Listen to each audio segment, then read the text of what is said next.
Josh of CollectionDX, and this is my first attempt at a video review of a toy. So today we're going to talk about Soul of Chogokin Voltus V, or Voltus 5, made by Bandai. Came out in this year, 2006, and it has the 5 volt machines that combine into one Soul of Chogokin. So you get the Volt Cruiser, which you see there, and the Volt Bomber, just there, and the Volt Panzer, little claws there, and the Volt Frigate, which kind of sounds obscene, but it isn't. It's the Volt Frigate. And finally you get the Volt Lander.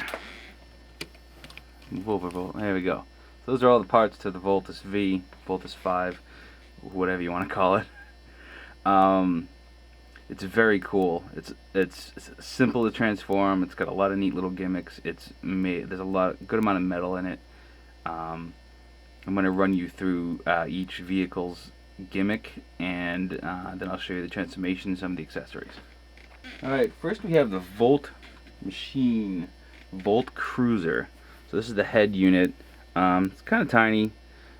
Doesn't feel like there's a lot of metal in it. It's got a couple of cool features. One is, if you see here now, there's little white missiles beside the head.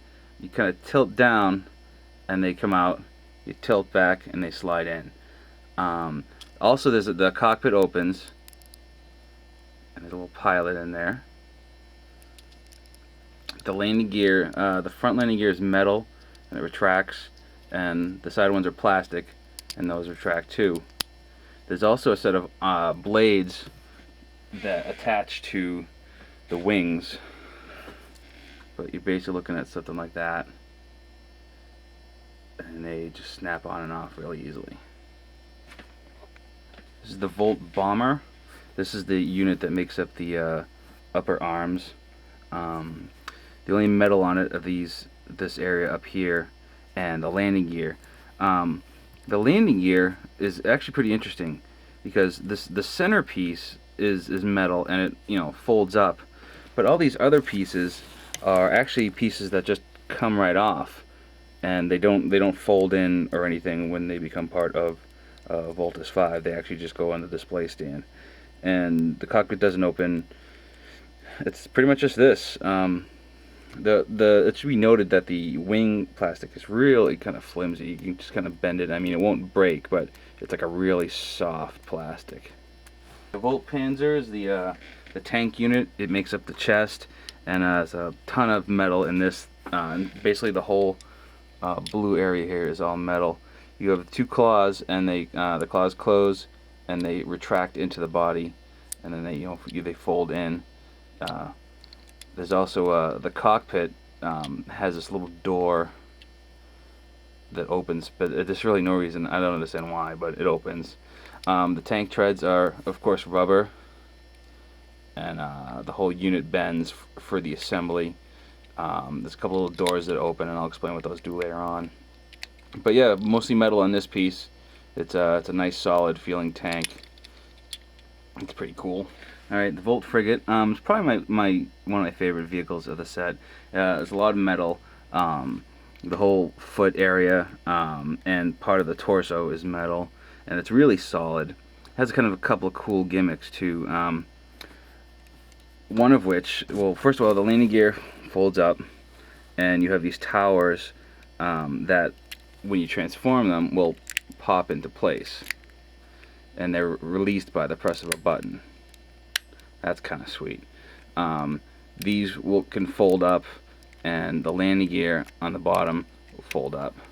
They fold around, and basically when you want to make the feet, you snap it in like that. I'll show you that whole transformation in a minute.